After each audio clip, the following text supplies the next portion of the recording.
জাতীয়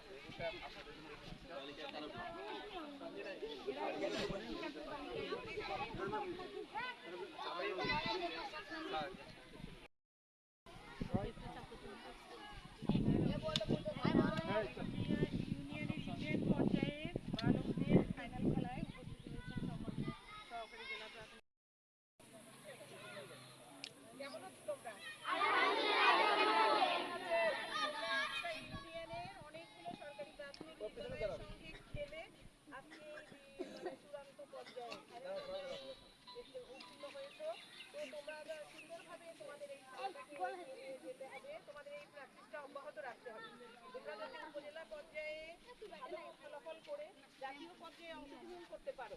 হ্যাঁ, আমরা এই আশাবাদ ব্যক্ত করছি।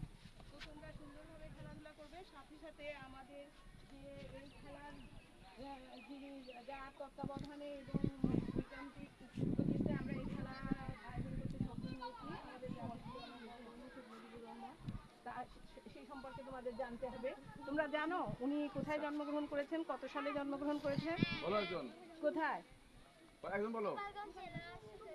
হ্যাঁ, টুঙ্গিপাড়ায়। কত সালে? হ্যাঁ, কত সালে?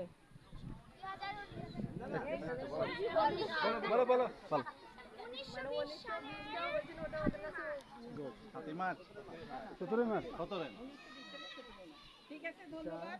তো তোমরা যাই হোক, সুন্দরভাবে আমরা এই খেলাটা সবসময় খেলবো। আমাদের এই ধরনের খেলাধুলা বিভিন্ন যে কারিকুলাম যেগুলো আরও সাথে সাথে অ্যাক্টিভিটিস আছে সেগুলো আমরা চলমান রাখবো। তো সুন্দরভাবে আমরা আমাদের এই কার্যক্রমগুলো করবো, এই আশাবাদ ব্যক্ত করে সবাইকে ধন্যবাদ জানিয়ে আমি আমার সংক্ষিপ্ত বক্তব্য শেষ করছি।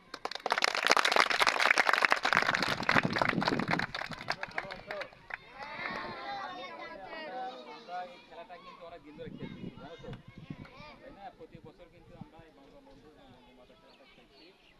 তোমরা এই গরমের মধ্যে তোমরা অনেকেই পরিশ্রম করেছো, খেলতেছো, কিন্তু এই খেলাটাকে খেলার মধ্যে নিতে হবে এবং খেলার যে স্বাভাবিক যে নিয়মকানুন আছে, ভালো খেলা খেলতে হবে। ভালো যদি খেলা না খেলতে পারো তাহলে কিন্তু তোমরা কিন্তু পরবর্তীতে যে আমাদের উপজেলা পর্যায়ে ফাইনাল খেলতে পারবে না।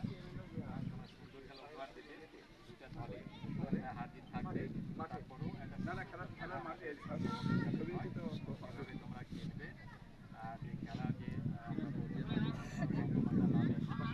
তাদেরকে আমরা বিভিন্ন প্রোগ্রামে তাদেরকে আমরা স্মরণ করি।